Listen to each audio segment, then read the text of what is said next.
All right, Mr. Wayne, I'm all set out here. Whenever you're ready, sir. Hit it. Yeah. Come on. Straight out of G-City. Y'all know me. I'm Batman, the motherfucking Dark Knight. I'm a playboy by day, vigilante by night. I'm Batman, the defender of Gotham. I dress up like a bat, cause it's motherfucking awesome. Batman's in the house, come and party in the Bat Cave. Yo, Alfred. Yes, Master Wayne. Bring some more Cavassier, the honey's in the manor. Taking notice of my swagger, villains hiding in the shadows, running scared from their attackers. See, they recognize my signal when it lights up the sky. Hardened gangsters get all shy, look at terror in their eyes. They can't hide from me, I'm on the prowl, motherfucker. Sword death on the street, cape and cow, motherfucker. Na na na na na na, yo, remember that song? There's a reason I've been famous for so goddamn long. Words flying off my fists like power kablam. By now you better know who the fuck I am. I'm Batman, the motherfucking Dark Knight. I'm a playboy by day, vigilante by night. I'm Batman, the defender of Gotham.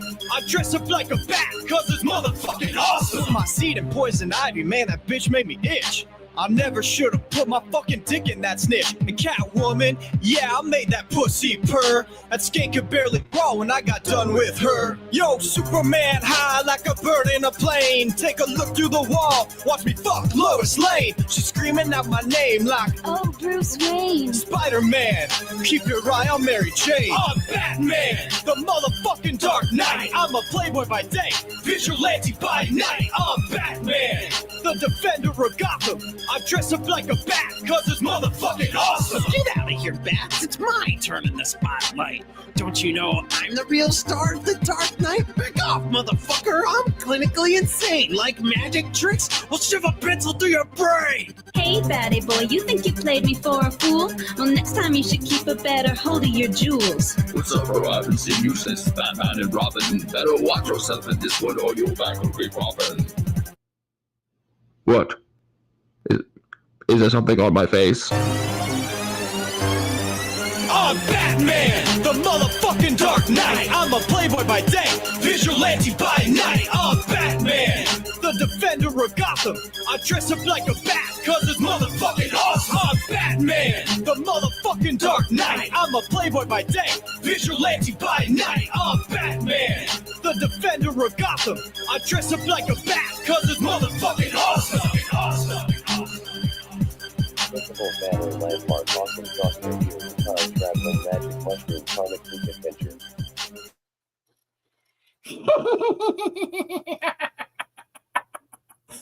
Awesome sauce! Amazon, stop! Hello, everybody. How you all doing? This is your party host, Blind Adam Wonders, the comic pimp. This is Awesome Sauce Radio. Before we have an amazing interview with our special guest, I'd like to thank the official pizzeria of the Awesome Sauce Radio. That would be DeMarco's Pizza in Hewitt, New Jersey. They're located at 1926 Union Valley Road, Hewitt, New Jersey, 07421 973-728-1344. And if you tell them about Awesome Sauce Radio and say that Blind Adam told you to send you there, you'll get some free garlic knots. Those garlic knots are awesome. So go to DeMarco's Pizza, 1926 Union Valley Road, Hewitt, New Jersey, 07421 973-728-1344. Tell them Blind Adam sent you, get your garlic knots. Your pizza is nutritious and delicious. Want to quick shout out to the greatest man on the chair in the world, my partner in crime. What's up, JB? What's going on, everyone? You know, how you doing? JB's gonna be making the show look sexy tonight because that's what he does. Because he's awesome sauce. Now I'd like to bring in the special guest of the evening. He is a comic book creator. He just launched Kickstarter for issue 2 of his series, Tippy and her time traveling magic mushrooms #2. Sam Quinton. Sam, how you doing? Pretty good. How you doing today? I can't complain. I can't complain at all. You know, so How long have you been creating comics? Comics since 2019.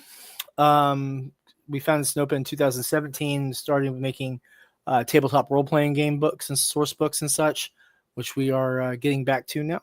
And we've put out a total of 10 comic issues thus far, between the 3 series that I create and then the series Necroholic by Brian Lee, which I publish for him. That's awesome. So, how did Tippy and her time-traveling magic mushrooms come about? So Tippy and her time-traveling psychedelic mushrooms is the product of sleep deprivation coupled with having really interesting parents. So I'd been up for, I think, 3 days between the day job, being a single dad. I was ghostwriting for another comic, and I was on a Kickstarter campaign that I had running for another issue, and I was doing interviews at night and answering interview questions from different bloggers, and just all go no stop.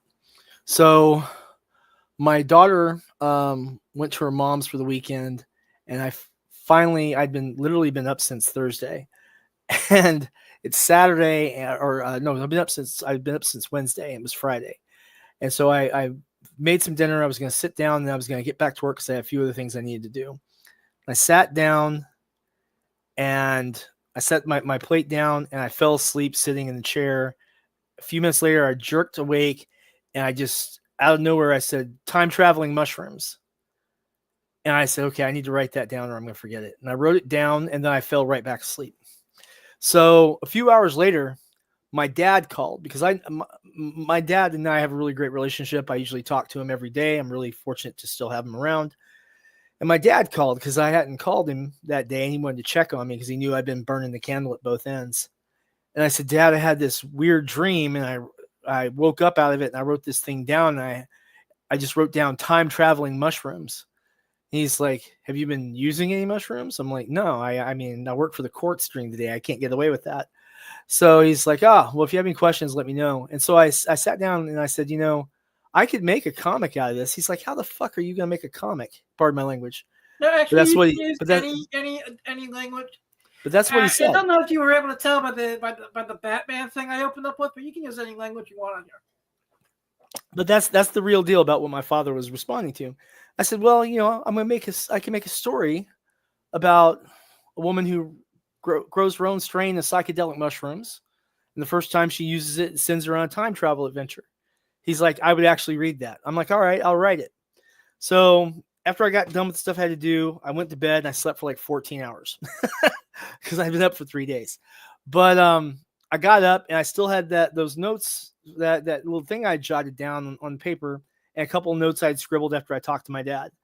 And I said, okay, what's this going to look like? And I outlined the plot for the first issue. And I said, all right, cool. What else would I do with this? And then I outlined the plot for the second and then the third. And I got through like the first 12 plot outlines, right?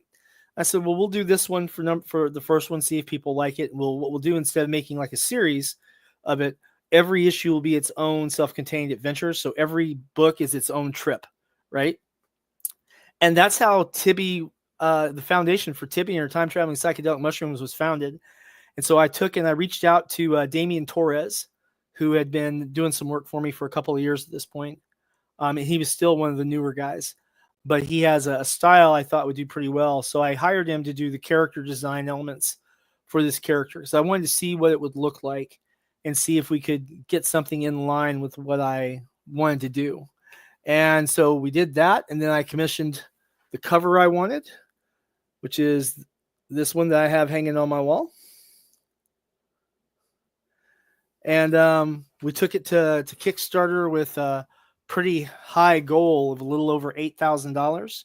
And we funded that, got it made, started fulfillment. We were running a couple of weeks behind because of the print order. I mean, it was a big print order. We printed 5,000 copies of the main cover, 400 version variants, and then we printed 50 of the holochromes. And so that was in 2023, and we were doing fulfillment and such. And I had part of the order shipped to Philadelphia. I'm not Philadelphia, to Pennsylvania rather, where my buddy Brian lives, to his place, because we were doing New York Comic Con in 2023 as vendors with the rest, certain members of the rest of the team, like Damian Torres, and we had Nick Capone, Alexia Veldhausen, a few other folks. So we were starting on fulfillment. Then I went to New York, and we had copies that we were going to be able to use at New York, and we sold. We didn't keep an exact count, but we counted how many boxes we threw away. So we're somewhere between 750 and 850 copies sold just at New York Comic Con for that one title. Oh, wow, that's awesome. I And then we sold, I think we sold 900 copies of 47 Furious Tales. And then I don't even know how much Reign of Ages we sold. We sold an absolute ton of Reign of Ages. But it was a really great experience. You know, it's the only time I've been a vendor at New York Comic Con. I really loved it. Came back home, finished up the fulfillment, got everything out, and shipped out all of the copies to our supporting stores. Because we have some stores that we ship directly to when we have new titles out. And for the last year, except for when I was sick for like those 5 months, whenever I was going to cons and such, we were selling a lot of Tibby, a lot of 47, everything, you know, as you would expect. And putting together, using that to fund the initial pages that we did with the covers that we have for Tibby issue 2 and the interior pages we've got done now. So we're on Kickstarter. We're looking to fund the rest of the book, get it printed out, and get it sent. But the fun part too is that last year, when Ben Dunn got a copy of Tibby, he reached out to me and he's like, "Hey, we should put this out through mainstream distribution." I'm like, "Sure, cool." He's like, "Can you get us copies of everything?" I said, "Yeah, but I'll get a new cover made." He's like, "No, this cover's gorgeous." I said, "Yeah, it is, but I don't reprint covers on floppies. You know, I want to make sure that if there's anything I can do to help preserve any potential collectible value, that's the one thing I can definitely control, right?" So I hired Damien to do another cover, which of course the artists love that because, you know, when we run out, they get more work. And really banging ass cover that he did for the Anarch Press release. And then I know we did. Can you show the cover for Tibby #1?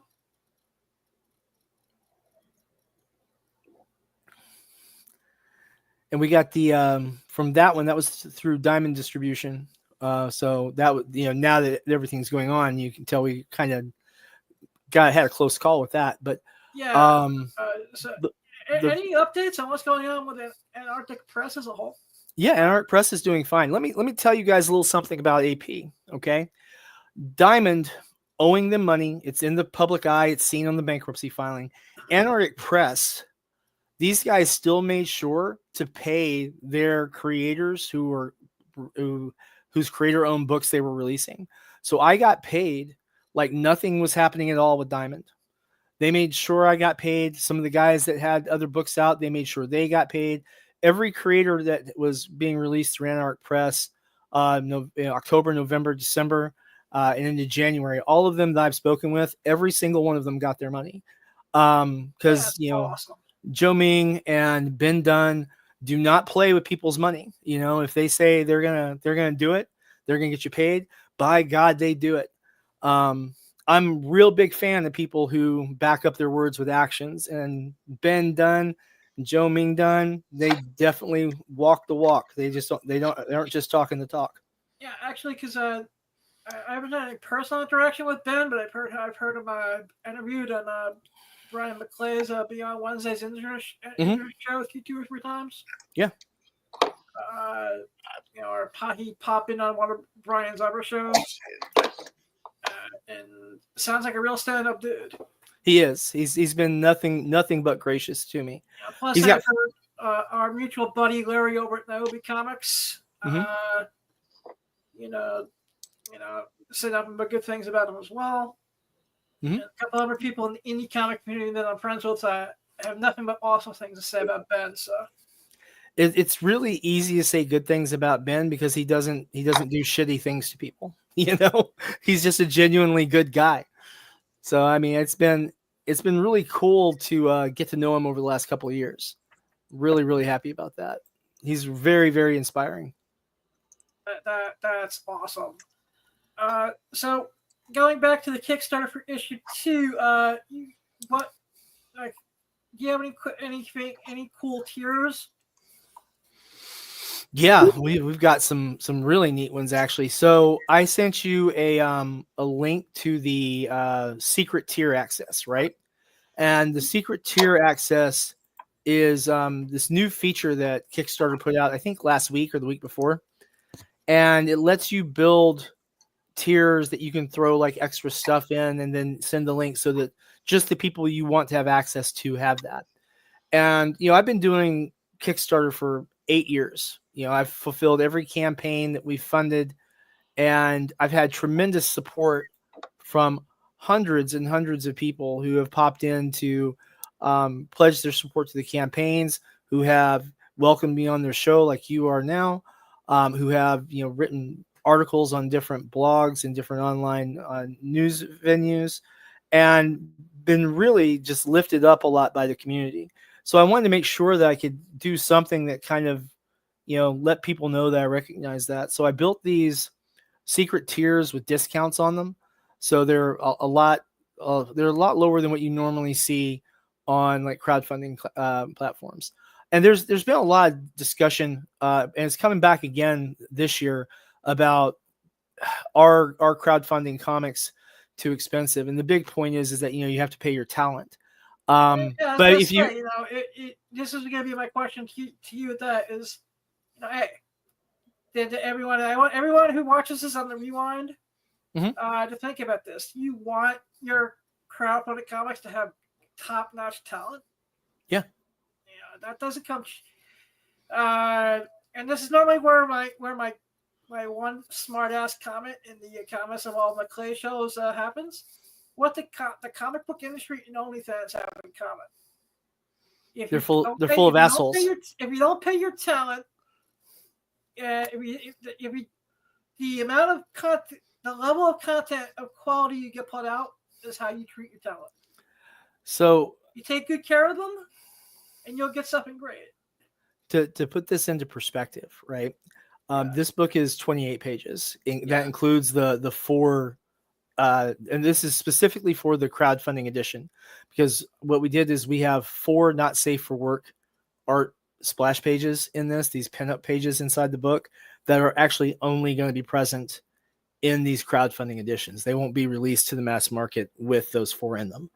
But for those 28 pages plus the covers, you're talking about, as far as production costs, not counting printing, not counting shipping, of a little over $8,000. Okay. So getting stuff rolling on that, when you look at my goal is 10,000. I've already spent 2. I'm going to spend another 3,000 into it in post-production, like printing and stuff like that. This campaign is literally just to help us get closer to finish paying off everything. The rest of the money is coming out of Sinopa's budget. We're not depending wholly on our fans for this. We're trying to make sure that we can really get it done, pay our people well, and get it out nice and neat. That's why we put like realistic fulfillment timelines, right? So we're scheduling to have everything fulfilled by September. The book itself, when we fund, we should be completely done with the book as far as art and lettering and everything in July. That gives us, a full month in case anything goes wrong with the print shop, and then basically a month to fulfill. And even if we had like 1,000 people who backed, which, hey, for the love of God, let's get 1,000 people to back, guys. Come on. Anyway, if we had 1,000 people backing, I myself can still fulfill 1,000 orders in a month. I mean, I do routinely on crowdfunding. I'll do 200 fulfillment packages in a weekend, so that's not a big deal. It's not like like poor Larry. The only reason his last campaign last year got held up was because of the Canadian Post Office strike. Yep, the Canadian Post Office strike really hit him. But one of the things that Larry and I talk a lot about with that is the responsibility to your backers. And so Larry was really good about keeping his backers informed about what was going on. He was very transparent about it. And I know that there's a lot of people out there who have positive and negative things to say about Larry. I think anyone you talk about, you should be able to find positive and negative. So I don't think it's My unique only to Larry. complaint with him is he owes me 5 hours of my life back, man. Introducing me to Marvel Rivals, like introducing to someone to crack. Now look, Larry is Introducing me to very Marvel Rivals, and then I have no free time because of Marvel Rivals. It's all Larry's fault. I'm gonna tell you, man. Marvel Rivals should be paying Larry. Just no joke. He is. If Larry sold cocaine like he entices people into Marvel Rivals, he'd be the Canadian drug lord. Oh, exactly. Because you want to hear a funny true story about something that happened to me concerning Larry? Yeah. So I live in Kentucky, right?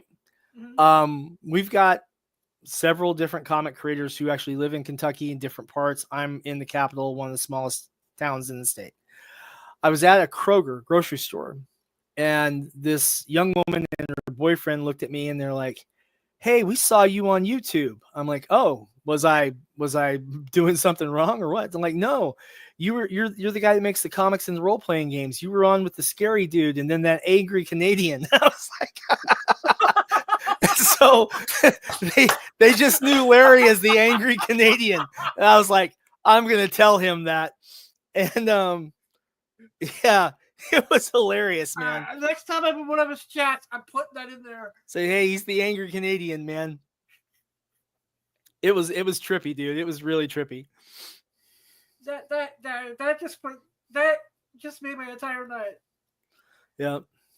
And so, getting back to Larry a little bit, I mean, there's like I said, there's a lot of strife in indie comics that is just, I don't know. I don't really participate in that. I have books to make, and people do come out and give Larry a lot of shit sometimes, and sometimes Larry will give it right back. Oh yeah, this was on Crowdfunder. We did this on Crowdfunder as well, and then on Indiegogo. The thing is that I don't take books to the other sites until after we funded on Kickstarter. Because I don't want to have a situation where we're divesting our marketing away from our primary revenue source. But even if it picks up, an extra $100 or an extra $400 or an extra $1,000 or whatever, those are still. How is Indiegogo for comics and for other entertainment projects? I've heard of them. I thought about trying them once, but I'm probably not the guy to ask about Indiegogo for comics, and the reason I say that is I had an email from one of the folks at Indiegogo. We are supposed to have a conversation sometime. We have not been able to get that scheduled, but there's some issues, right? And by that I mean there are some very clear-cut system issues, and then there's also, there's been reports from a lot of different people. You've got Neon and the Clownfish TV guys who apparently it took them forever to get paid from Indiegogo. Some other folks have said that they've had trouble getting their money after their campaigns are closed. I myself have not had that experience. Indiegogo. What's that? They delayed Clownfish's payments. Yeah, they talked about that a couple months ago. All right, Clownfish TV. All right, you know what? If I don't have anything else to say, I won't say anything at all. I've had my issues with Clownfish in the past. I really don't have issues with anybody. The only people that I don't get along with, I just don't talk about. They're muted on my social media so that, there's no reason to block them on Twitter because, that doesn't do any good for anyone, and let them look as much as they want. I just don't want to listen to them. Like I said, they still have an invitation to come on and have an open debate with me anytime they wish.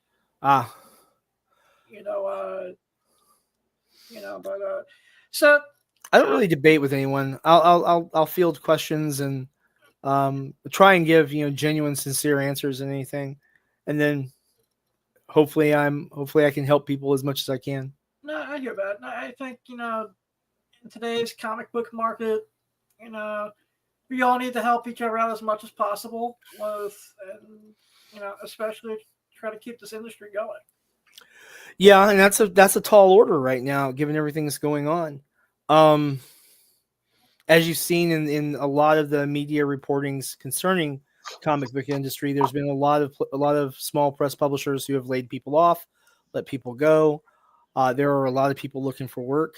I've been getting a lot of, and I'm nobody. I'm a one man little indie publishing outfit that operates out of my apartment, right?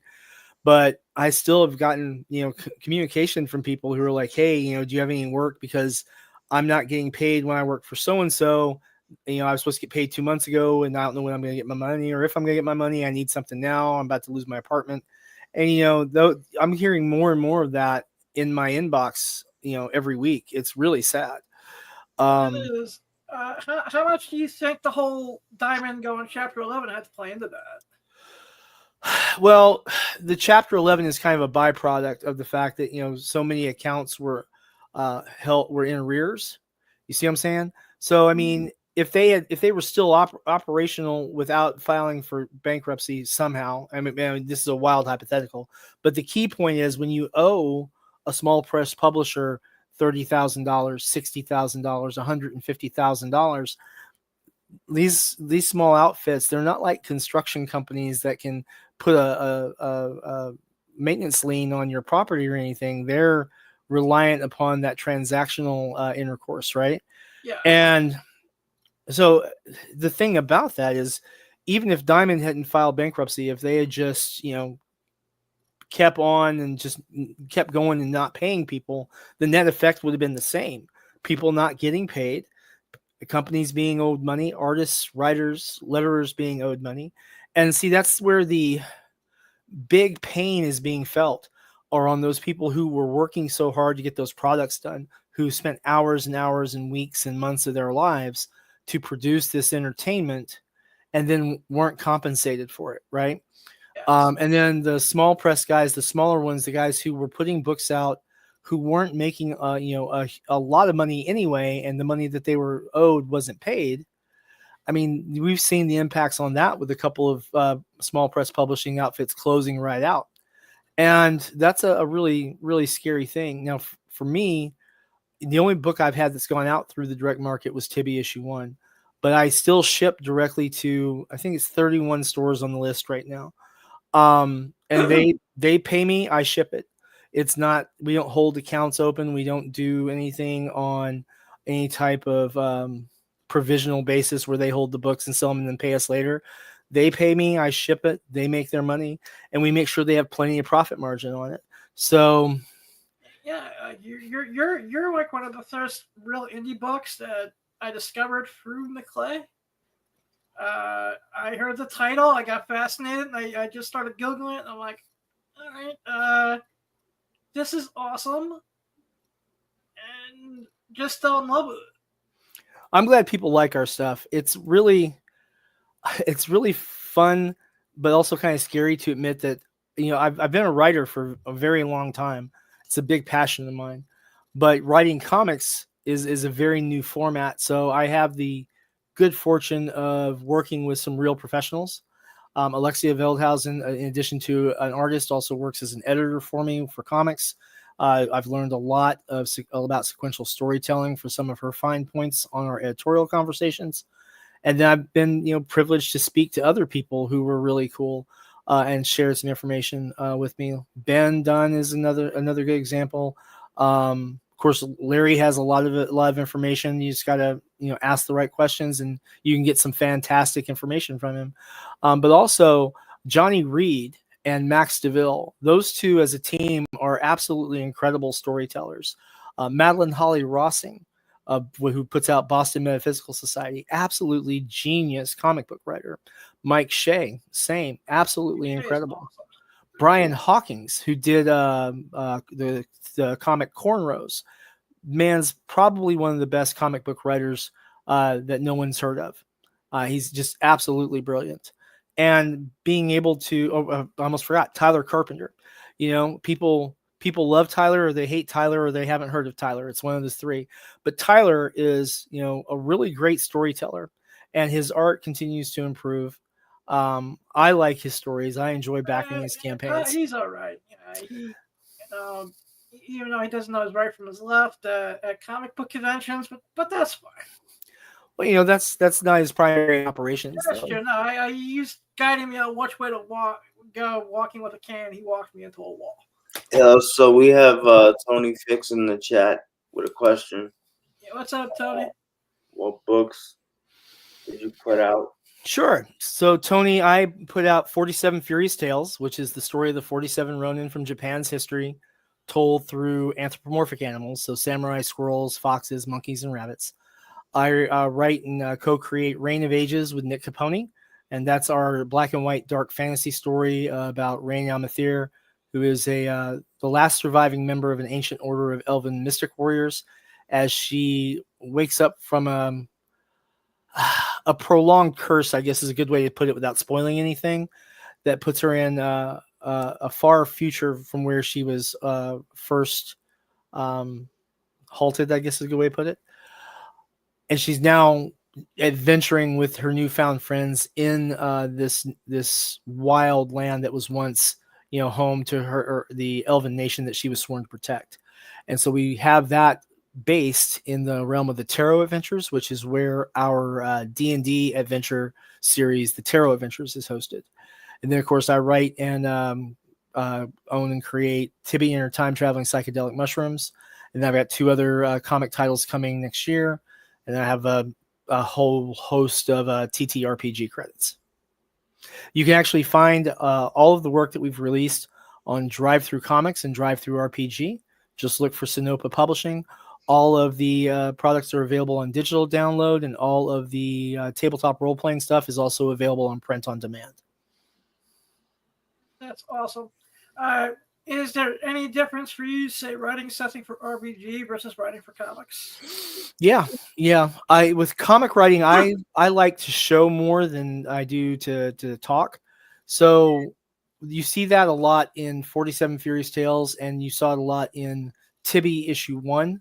Tibby issue 2 has a little more dialogue and story narrative to it, because Tibby 1 is really just the introduction to that first adventure, this short little trip where the real risk of it was being eaten alive by a dinosaur. And it's just designed to be a fun romp through time. And issue 2 is similar in that vein, although we're going to 1969 to an infamous music festival. But with issue 3, so they own the Woodstock, eh? Yeah, pretty much. But we don't own the rights to Woodstock, so we just call it a music festival. Yeah, I was gonna say, you just call it, it's just called the music festival. It's just a music festival. Yep. And then issue 3, we're actually going to Victorian England, and we're setting up our first big villain. Unless you count the dinosaur as a villain. I was gonna say that dinosaur looked pretty vicious.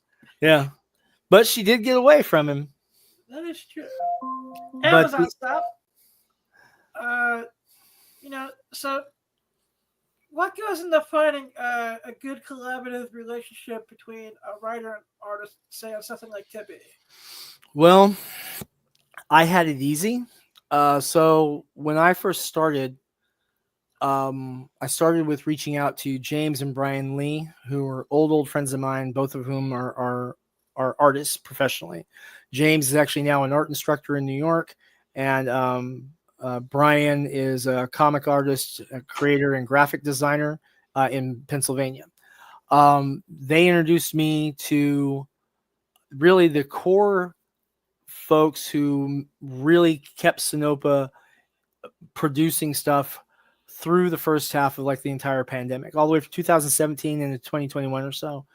And then we picked up some more folks. So when our that early group, we had Brian Lee and Rebecca Coulthart. We had James Lee. Alexia Veldhausen came in very early on in the late part of 2017 and has been working steadily with us since. Nick Capone, right around then too. And I've worked with Nick now for 8 years as well. And then Christian Martinez, who has gone on to become primarily a VTuber and doing very well as a VTuber. It's really an interesting transition, but he still draws and does a lot of artwork as well. Kelsey Cohen, who's a fantastic graphic designer. She does a lot of illustrations for us for our TTRPG stuff. She's actually going to be illustrating the 4th book in the Tarot Adventure series. As long as Wizards of the Coast stop screwing around and we can get them to stop doing stupid stuff long enough for us to get a product out that people won't Wizards decry. of the Coast not doing stupid stuff. Yeah. Hmm. Yeah. The whole debacle with the OGL thing is actually what put the kibosh on us doing the fourth book in the Tarot Adventure series a couple of years ago. And then last year we were getting ready to start it up again, and there was a whole slew of stuff that they did again. So hopefully this year there's no dumb, and we can go back with and get this book out. Hopefully, That's awesome. Yeah, do you see Tippy maybe making it off the page and onto some type of screen? Because after reading issue 1, I saw animated series written all over it. we've actually already been approached by one production company. They sent us the contracts to review. I'm my day job. I work for the courts. I'm a paralegal. I looked over it. I didn't like it. I put it in front of my attorney, the guy who handles my trademark copyright stuff, the guy who sues people who steal our art. My man, I put that in front of him. He's like, this isn't even enforceable. I'm like, yeah, that's what I thought too. So the big thing about that is you've got to be careful when people are approaching you about your IPs. You got to know to read your contracts. And we've had some other people who've asked us a few questions, but we're looking at, we want to see what the contract says. And if the contract doesn't hold up to what our negotiations are agreed to, we just don't sign them. There's so many artists that we hear speaking out, guys who are huge today, who were huge, 10 years ago, who were huge in the 90s, some of them who were huge in the 80s. And one of the common threads you see is the lament of having signed away the rights to their IP, stuff that became bigger and bigger and bigger. Ideas get sold for pennies on the dollar. I mean, right, exactly. One documentary I watched on the guy who pitched the idea of what would eventually become Venom the Marvel in the first place, and he got like $200 for it. So I had stopped writing for 10 years because back in the 90s I had I was doing a lot of RPG writing, right? And I had pitched to a lot of different places and I got rejections, of course, and that's fine. That happens.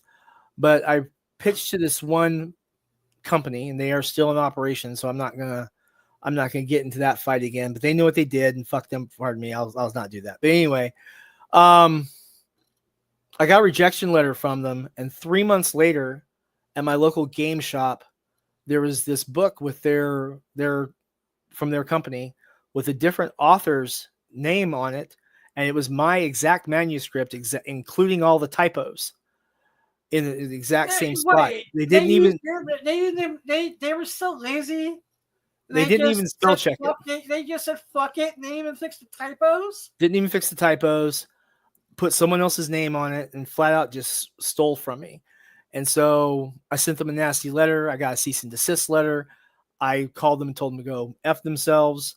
In my defense at the time, I was not a paralegal. At the time, I was a paramilitary contractor. So, stealing from me was not well received. But we had words, and then we stopped having words, and I didn't write again for 10 years. Wow. Not because I was enjoined against it or anything. I just couldn't stand it. It made me so mad to see my book with someone else's name on it that I never got a dime from. So what made you come back after 10 years? I have a lot of children.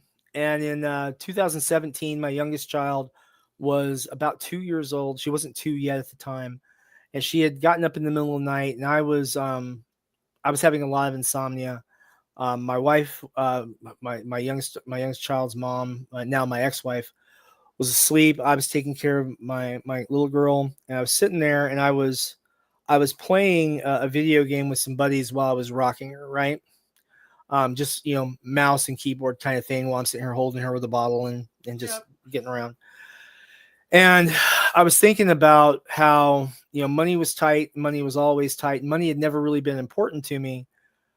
But I had a lot of kids, and I really needed to do something that I could leave as a legacy behind for them, because I'm not a young man, So I said, well, what can I do that I can be proud of to leave to my kids, because I wasn't gonna go back to carrying a gun for a living, and I didn't want to be away from home any more than I already was for the jobs I was working, and so I said I'd go back to writing. I'd give it another chance, and so I said, well, with the open game license for the 5th edition, I can write and publish out. Yeah, Tony, I think there's a lot of cool RPG stories out. I think you're right. But I said, with the Tony Blue Green Artifacts on Instagram, check them out. Cool. But I was like, I can put this together, and if I mark it right, we can do something with it.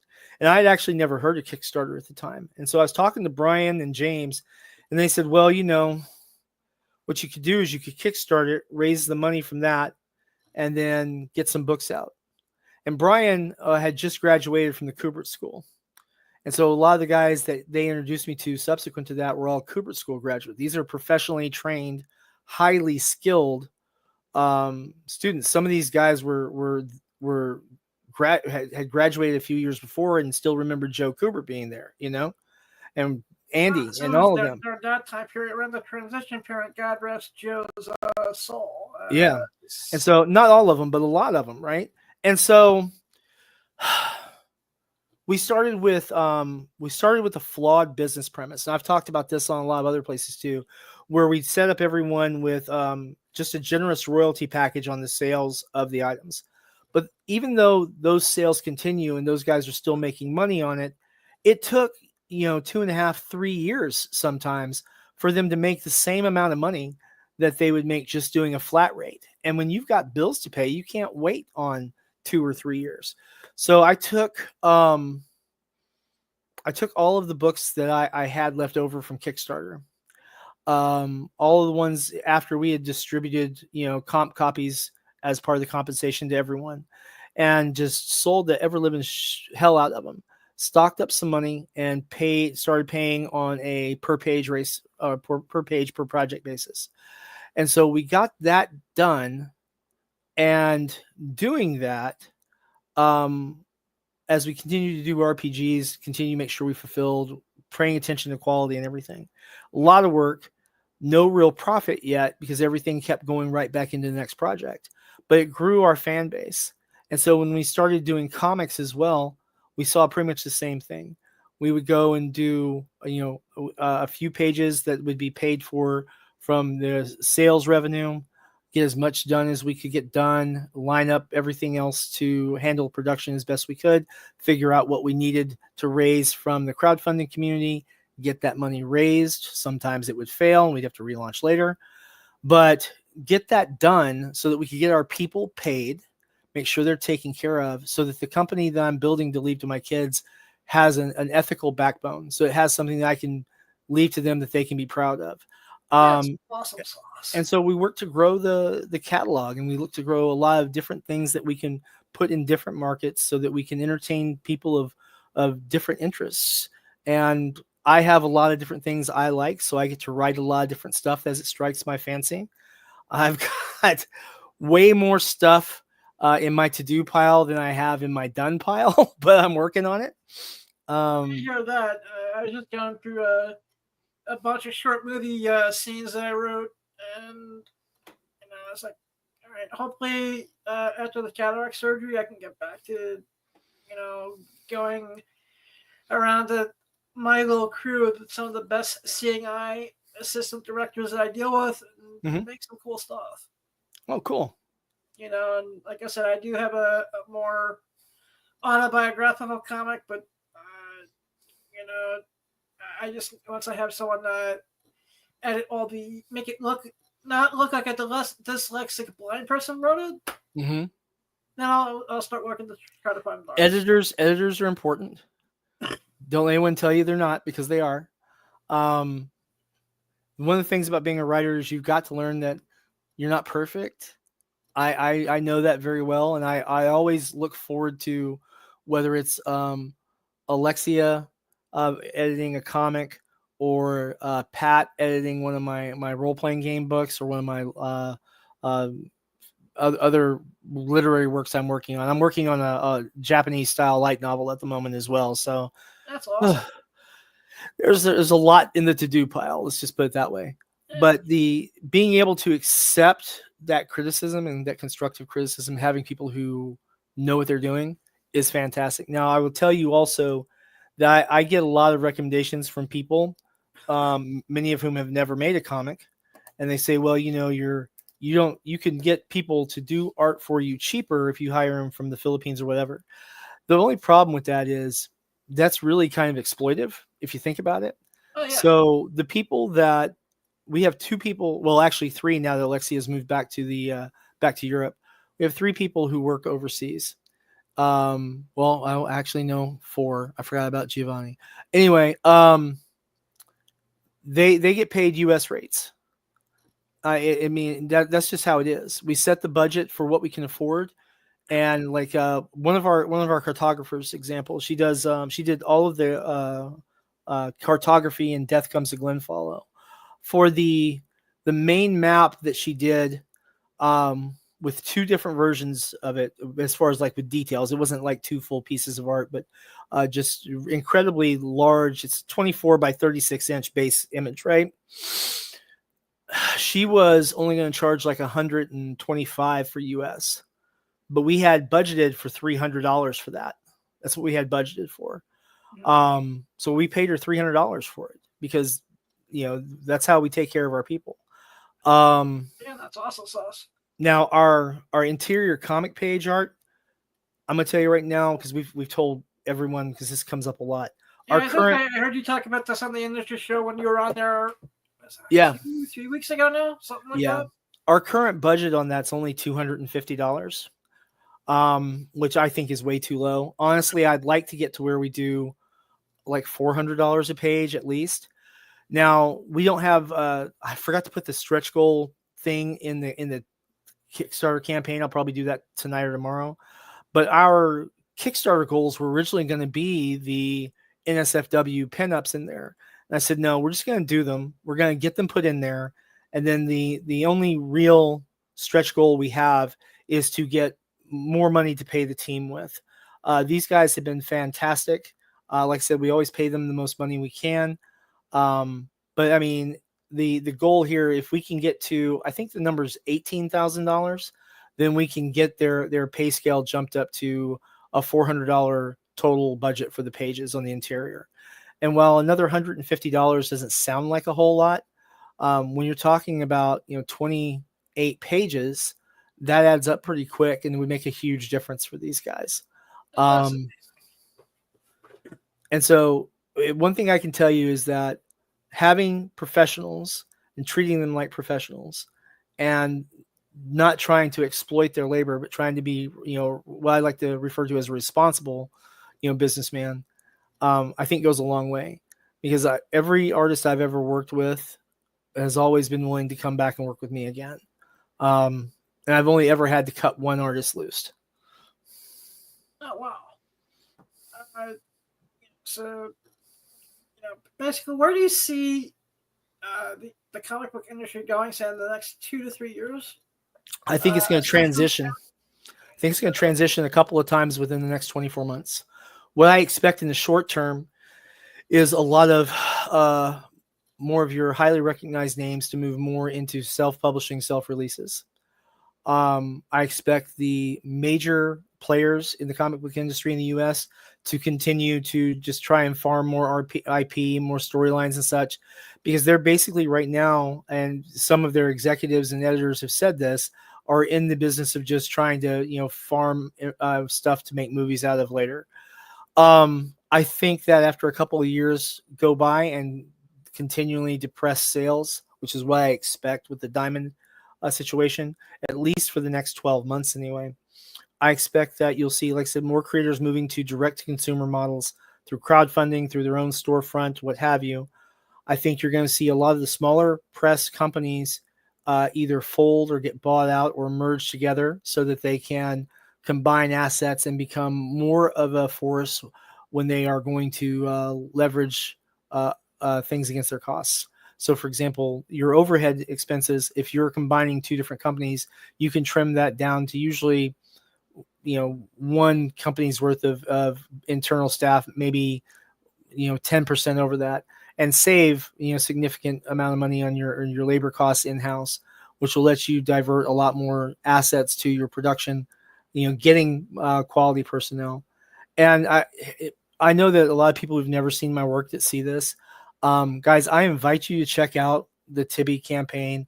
Take a look at the pages, the art. The Tibby campaign looks amazing.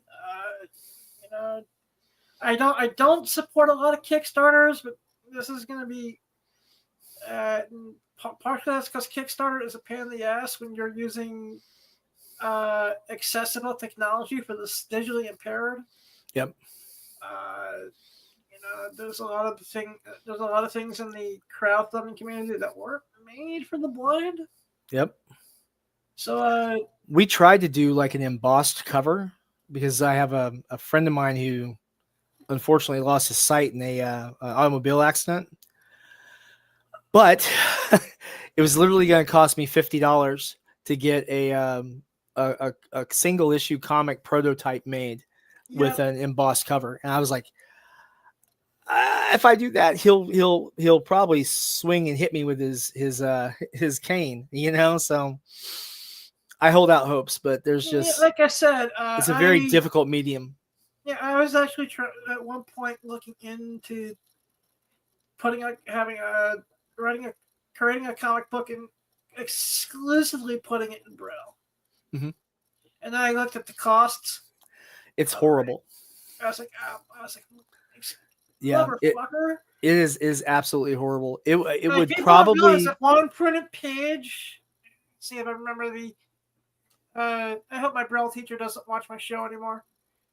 I think the one printed page equals to about almost 2.5 pages in Braille, depending on what grade Braille you're using. I think it's the other way around. I think one page of Braille is actually like 4 or 5 regular printed pages, if I'm not mistaken, as far as the print cost goes. Because like I said, literally, it was going to be like $50 for me to print like a single comic issue in an embossed format, which would have been something comparable to the Braille production. Because one of the big problems is the paper stock you have to use. Yeah, I mean, it's like a really thick paper stock, which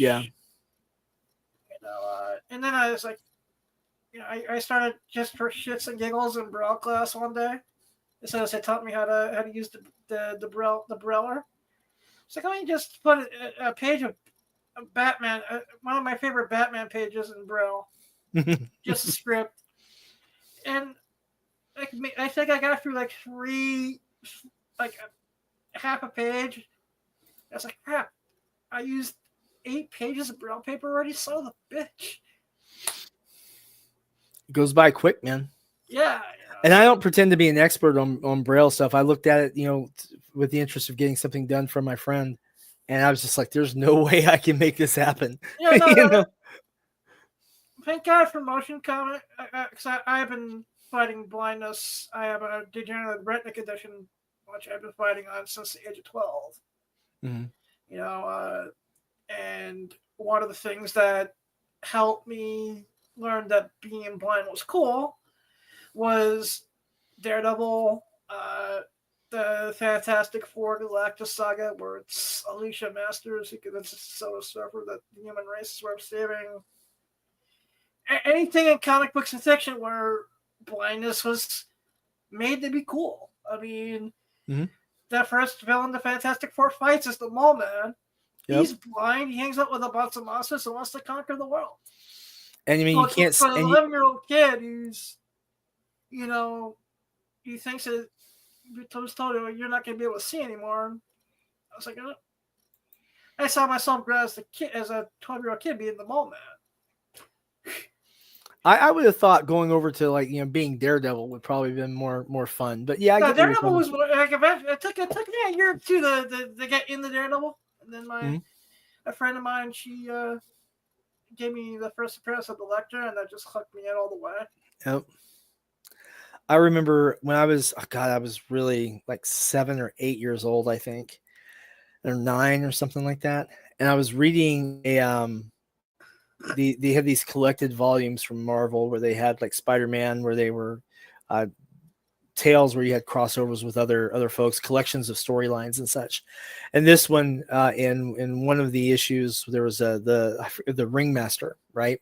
And he had the little funky hat that had the little hypno disc on it, and he was hypnotizing the whole stadium, whole circus tent rather. And of course, Daredevil's in there. Is that the one where Daredevil's in, and he's the only one who can't? He's the only one who didn't get hypnotized because he couldn't see it. And I still remember that to this day. I was like, oh, that's cool. Yeah, like I said, that Ringmaster is such a cool villain too. Yeah. So let me ask you this: what is in Sam Quinton's read pile of stuff? Well, as far as comics go, right now I'm really more hooked on the stuff that's coming out of the crowdfunding environment than anything else. Now I am looking forward to the Ninja High School stuff from Ben Dunn and Anarch Press, some stuff they've got coming out soon. I haven't read Ninja High School in forever. I have to get back into that. There is a really, I think it's the 200th issue or 300th. I forget what it is. It's the big celebratory issue, probably 200, and they've got stories collected from dozens, I think it's 24 people that have put together and drawn and illustrated these, 6, 8, sometimes 10-page stories, and they're all going in this one volume. And that's just going to be cool. I've got 2 different friends who have written stuff and put it and submitted for it that's going into it. And then several acquaintances. And I'm just really, really looking forward to seeing that. But now as far as other stuff I'm looking forward to, Larry's Outbreak book, I'm really looking forward to that. I've been enjoying that story. With Max DeVille and Johnny Reed, the Atrocity Press guys, I'm really looking forward to the next Human Hunters issue. That story has been really, really fun for me. I like Mary Machine Gun, but I think my favorite work from them is Human Hunters. Madeline Holly Rossing has a new fantasy series coming out. I'm really looking forward to seeing that. Of course, still reading Mike Shea's Miskatonic High. Hey, it's Larry. What's up, man? Hey, what's up? No, now, what's up, Larry? One of the things that I'm really looking forward to, though, and if this has been talked about in a few different places, I hope he doesn't mind me talking about it now. My friend Pete Vasquez has this cool ass idea. I don't know if I can actually. Is he gonna be pissed if I release it? Huh? Yeah, I'll just tell him, and if he gets mad, hopefully he'll forgive me. But it's titled Attack on Cookie, and his story premise, Attack on Cookie. His story premise on this is freaking amazing. It has some parody aspects, but there's an underlying story to it that's just really, really well conceived. And I'm looking forward to seeing how that plays out when he puts that comic out. Pete Vasquez, to give you an idea, I will follow Pete on social media, and I want to learn more about this because once again, another thing that just hit me with the title. Yeah, it's a brilliant idea. I think he's going to do very well with it. But Pete's done a little bit of work for me. Commercially, he did the stickers for Tibby and her time traveling psychedelic mushroom, the psychedelic mushroom stickers we did. I'll hold this up for anyone who can see it. We put them out in holochrome, and they are absolutely gorgeous. We've got some people who are asking if we're going to re-release the stickers. I guess I got to think about that. Oh, I guess I'll put that back up so everyone can see it. And to give you guys a size comparison about how big these are, that's a AA battery. So it's pretty good size. But he's also one of my daughter's favorite artists. And hey, Pete, what's up, man? He's one of my daughter's favorite artists. So I commission stuff when I can from Pete. He's done some fantastic work. He actually did a piece for my daughter when she was younger of her as Miraculous Ladybug. And he did it with her holding her little pink stuffed rabbit that she's carried with her since she was 3. And she absolutely loves it. She's 10 years old now. And it really is something, because she's got a whole collection of stuff from Pete Vasquez and from Alexia Veldhausen and from Paul Walcott. And those are her treasures, are these art pieces from these incredible folks. Whether it's, Pete doing like a Pikachu thing for her, or a My Hero Academia piece for her, or Alexia, who's done a Disney character, illustration for her, and she's done other stuff for For Paul, I actually commissioned a piece that is it's 18 by 24 inches, and it's a Spy Family piece. It's entirely unique, the only one in existence. Absolutely gorgeous, and it hangs on her wall, and she loves it to death. So the kid's got meticulous tastes. Yeah, that's great. I'm hoping that my nieces eventually get better taste and stuff, because if I ever meet Kristen Bell, I need to thank her for ruining my life for 2 years with Frozen. Yeah, but let the kids enjoy it, man. I did, but after like the 5 billionth time, to a point where you can quote every word in Frozen, and to a point where you know where the song is coming in. Yeah. Well, that's when you have fun with it, right? When you hear the kids singing upstairs and you're downstairs working on something, and you hear "Let It Go, Let It Go," you start singing along. You go, "Let it go, let it go, don't give a fuck anymore. Let it go, No, let it go, yeah, get out from bust your door." You know. Yeah, but like I said, it's just, they're getting out of that stage, thank God. And they're getting into. I see them. My niece is getting more into sports now. Mm-hmm. Gymnastics. I actually think my brother's raising two Harley Quinns. That's horrifying. Oh yeah, it was. We went to family dinner, and it was just like, we don't have to listen. Harley Quinn kills a lot of people. I mean, let's be real about it. Harley Quinn kills a lot of people. Yeah, that's. I would love to put out a comic of Harley Quinn when she was like in grade school. I don't think I want to see that. I think that'd be too terrifying. It's because one of my reading binges, I just started rereading Tiny Titans, and for some reason I just was like, I don't know, my thought of it. That'd be cool to have Harley Quinn or something like this. I gotta tell you, I just refreshed my campaign page. Huge thanks to everyone who's been pledging this. We're already at 54 backers, and we only launched like 4 hours ago. So that's a real solid start. That's awesome. Yeah, we're like 11% of goal already. We're like just shy of $1,200 already. So that's a really nice start for us. This right now is higher than we finished on my very first campaign, if that tells you anything. That's great. So will this eventually be able to get found in comic book shops? You have through the campaign. Do you have anything for retailers who want to? So we do supply retailers directly. Like I said, we got 31 shops. What we were doing for a while is we had dedicated pledge tiers for specific shops, and then we would have the shop information in the campaign, so that if someone was local to them, they could just put the order in through the local, the actual local store. And what happened was, after a few campaigns that way, those shop owners started getting really harangued by a lot of other creators, say, "Hey, we want you to carry our stuff too," but they weren't. I guess the polite way to say it, they weren't really approaching it in a realistic fashion, right? Because those stores that were buying stuff were buying them in bulk at wholesale prices, right? So they're getting, 30 books at, 50% of the retail price, right? And that's a big, big difference. Now, this book itself, the issue will eventually make it out in the mainstream distribution. The question about that is how, but it will not have the same covers, and it will not have the for not safe for work pinups in it. Those are limited specifically to the crowdfunding editions. Yeah, that's the other way you got me to eventually talk to my personal assistant and pledge for this campaign. Is you got to hit me with the not safe for work card strike. Oh, it's pretty stuff too. We've got 2 of them. They're censored, but they're on the page. So if you want to see 2 of the 4, they've got Sinopa logos and the Sinopa banner blocking out the private parts. But the first issue, the big thing we heard from backers is they wanted those bubbles to go away. So we've got a lot of naked hippies in this issue.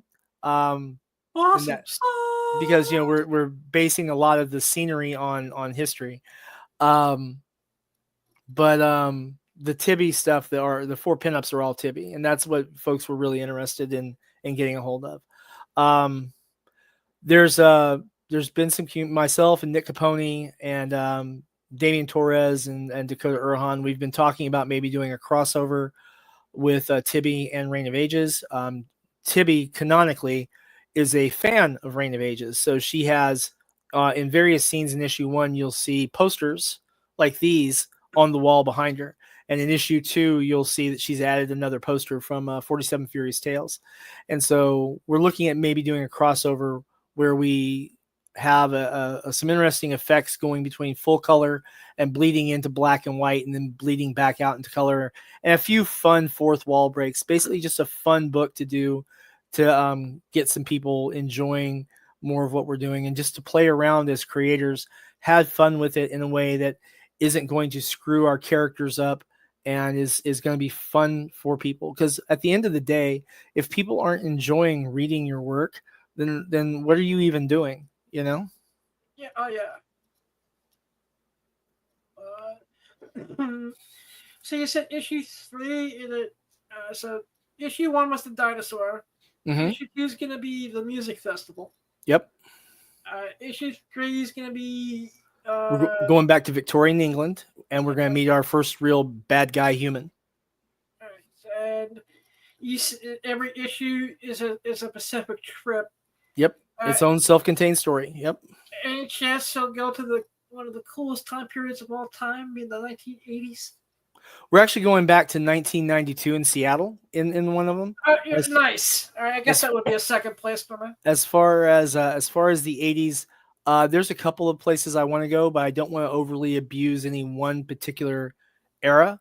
So I think that I don't want to ruin it, but there's a particular couple of movies that I think that she would probably get off on seeing. And so I may take and write like a trip back to the 80s where part of it, she spends like 2 pages bouncing around between 3 different cinema shows in one night to catch them in their debut release week. Because there's a lot of talk about, hey, you see that meme. Imagine this week when these 3 hot movies came out, and it's like, Aliens and Terminator and whatever that would have been like 80, 86. And yeah, something like that. Just and Howard the Duck both came out. Just absolutely stellar freaking movies, right? And so having something like that is like a little inside thing. Because as you saw with issue 1, we play with a lot of jokes. Like we've got on her live stream from her gardening videos on Instagram or whatever we're calling it. We haven't really named it yet because a lot of the good names are taken. But she's got this fan who's asking her if she sells feet pics. And then part of the conversation on the way back in the house, like, yeah, I'll sell feet pics of your mom, because it's just creepy. Right. So, I'm not trying to kink shame anybody, but everyone know, feet pics is a myth. Yes, there are girls at OnlyFans who do well with them. But is that one of your 10 models? I don't know where this whole urban myth about girls selling pictures of the feet came from. I'm going to tell you something. I've had people ask if we had illustrations of Tibby's feet. Really? Yes. Not huge numbers of people, but I think 4 different dudes asked if we had done any art prints of Tibby's feet. We've got 1 comic out. And dude's asking about feet pics from our girl. So I was talking to Damian Torres the other day and said we should do like an OnlyFans page for Tibby and just have like every month put out a new art print. You know what? If you guys are serious about that, I do have models I can hook you up with, and 2 of them do foot modeling. So let me know. I'd be more than happy to put you in touch with an actual. I don't think I want to put Damian Torres through that. I think I'll just have him do his I'm not sure you want to torture Damian like that, but that's your call, not mine. I don't want to be. I don't think I want to do that to Damian. Are you blind, Adam? So if Damien, if you're watching, man, don't worry, I'm not going to put you through the hassle of foot models, bro. I promise. Now, if he says, "Hey, man, I need a foot model," kick my ass at a convention one day. No, Damien's not violent unless you push two particular buttons, and so you just don't do that. Okay, fair enough. But yeah, I don't think I want to task Damien with foot models. Now, if he says, "Hey, Sam, I really need a foot model for this," I'll be like, "Damn it, Damien." Okay, but I mean, beyond that, Cool. So, how long is the campaign going to be for? we're actually running this one till the middle of next month. There's a few reasons for that. One is, of course, the whole tax refund situation from federal and many of the states is kind of up in the air right now, and I know a lot of people are waiting on tax refunds. So we stretched it out there. Plus, I'm going to be gone the next few days, so this early stage of promotion is going to be a little lax on my end. And I just want to make sure that we have enough time that we can really work people into it. We are raising $10,000, and like I said before, that's really to finish up production, help cover the shipping costs for the books, and then of course, I'm investing more money on the back end of it for more of the printing and the stuff like that. But yeah, we're going to get to $10,000, which will be an actual record for me on a single campaign. If we can get to 10, awesome. and then hopefully we get to 18 so we can pay our guys more. That's awesome. Are you a fan of pizza? Am I a what? If I was to treat you to the Marco's Pizza, the official pizzeria of the show. In Newark? No, I can have it mailed out.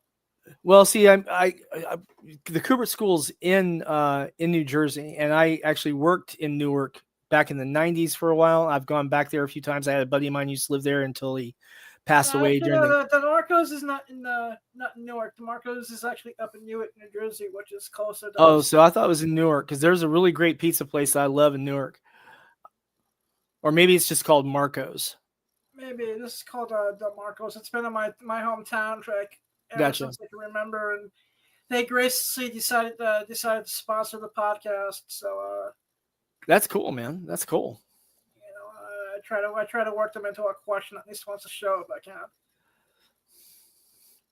Well, if I come up to the Garden State Comic Festival this year and during the summer, I could probably swing by. Some food delivered up there, because like I said, I'm still trying to figure out my convention season. My first priority right now is just get the cataracts removed and take it from there. Right. Where can my audience find you online? They can find us in a lot of different places. We're on MeWe, we're on YouTube, we're on Facebook, we're on X, we're on Instagram, we're on Threads, we're on Rumble. All of it is Sinopa Publishing. That is awesome. Thank you so much for being a guest. Hey, Adam, thanks for having me, man. It's been fun. This has been a blast.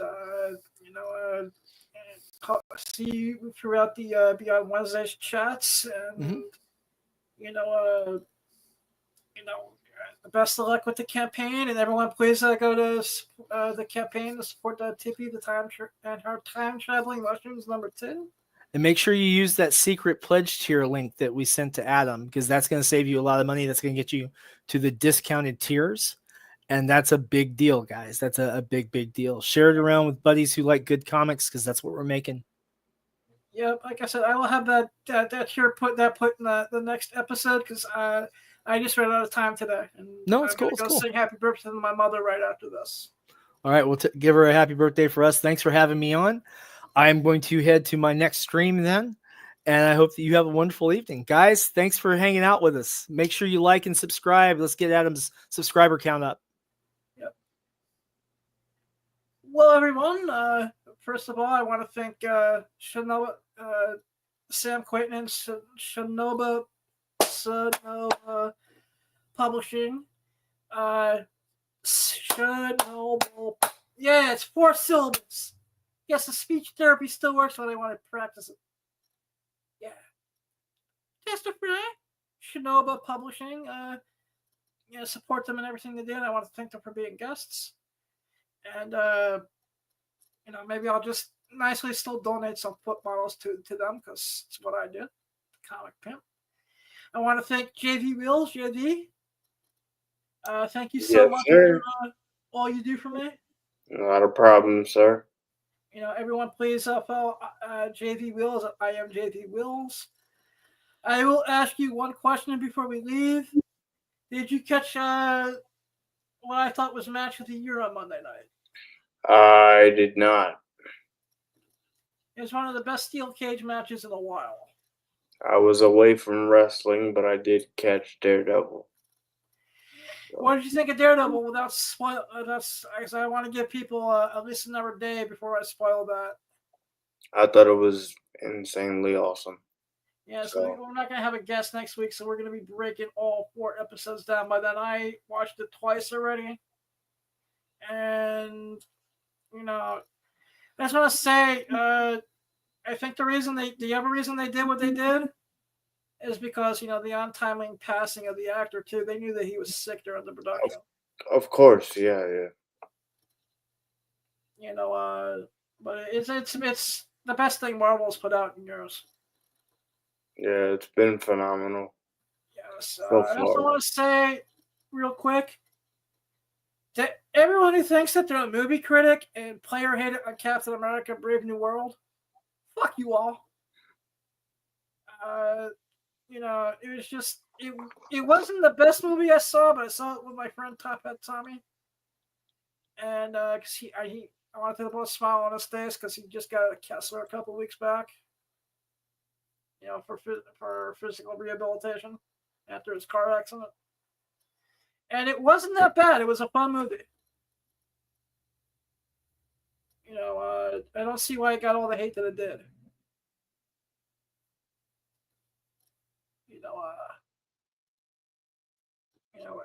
With that. And I'm going to wait for next week because I still need to process how I feel about this Stanley documentary that's coming out.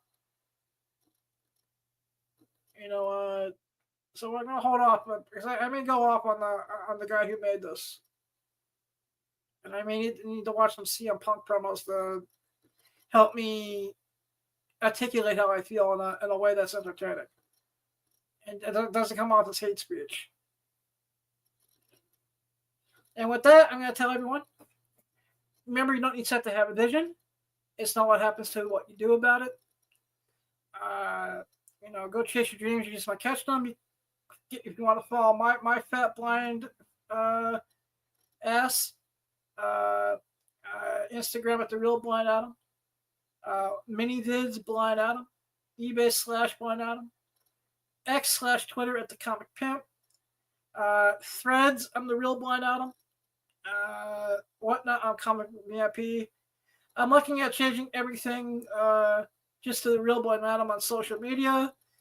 And AwesomeSauceRadio.com is coming soon.